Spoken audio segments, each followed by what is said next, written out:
昔日写下“引刀成一快，不负少年头”的革命者，为何最终会做出卖国求荣的选择？1910年，汪精卫因自杀摄政王载沣失败被关入大牢，按照当时的法律，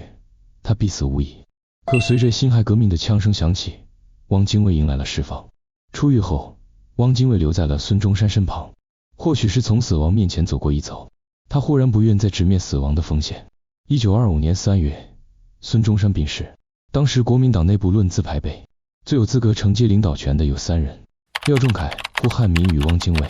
廖仲恺与胡汉民素来政见不合，各自遭到对方阵营的极力反对。居于中间立场的汪精卫，由此正式成为国民党的核心领导人。不过，此时国民党内部还存在一支无法忽视的力量，即以蒋介石为校长的黄埔系军事集团。1926年5月，国民党2届2中全会通过整理党务案，蒋介石借由此案排挤异己，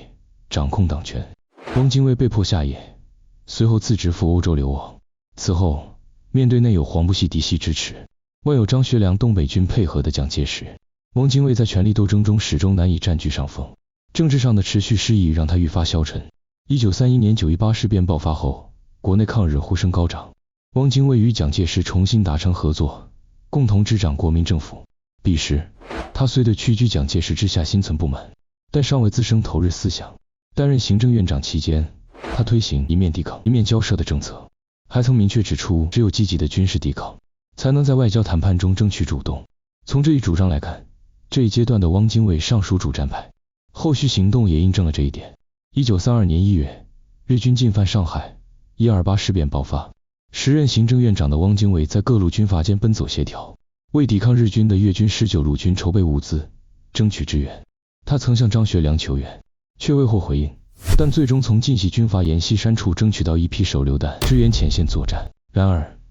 这场抵抗最终因敌我力量悬殊以失败告终，双方签订淞沪停战协定。1933年2月，日军进犯热河省，汪精卫急电张学良，要求其率领东北军出兵抵抗。彼时汪精卫虽居高位，却无实权，张学良对其指令置之不理。更让汪精卫不满的是，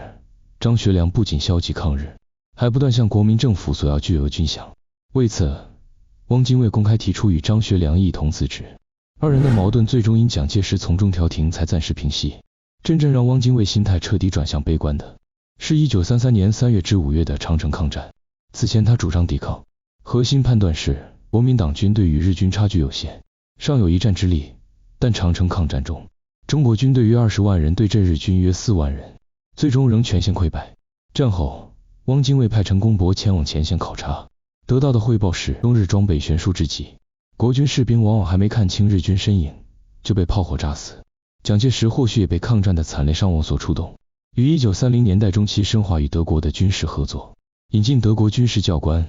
采购德式武器，试图提升军队战力。可1937年7月全面抗战爆发后，即便装备相对精良的德械师，也无法阻挡日军的进攻步伐。淞沪会战、南京保卫战等正面战场战役相继失利，南京更在1937年12月遭遇大屠杀。这些接连的挫败让汪精卫彻底陷入绝望。绝望中，汪精卫抛出了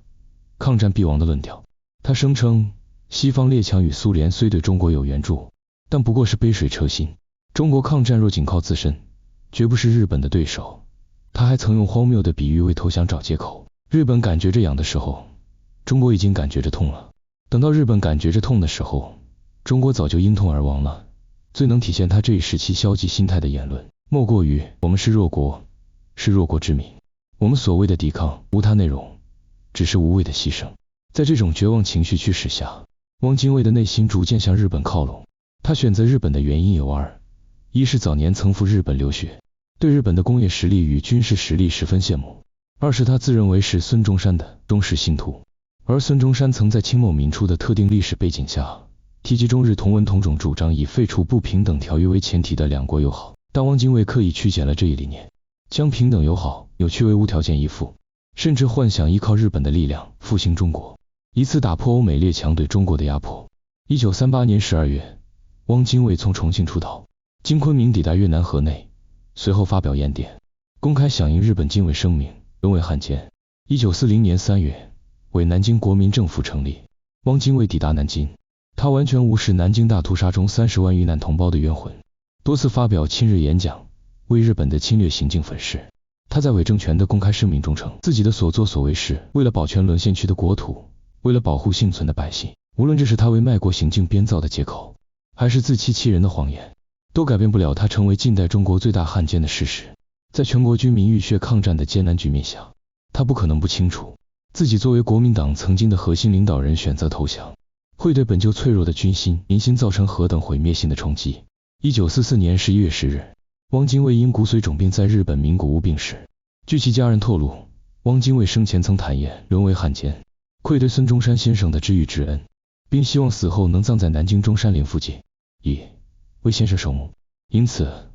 他的妻子陈璧君与大汉奸周佛海等人将其灵柩葬于离中山陵不远的梅花山上。为防止百姓日后掘墓泄愤，陈璧君特意用混凝土浇筑墓穴，并在其中掺杂了5吨重的碎铁块。1945年8月，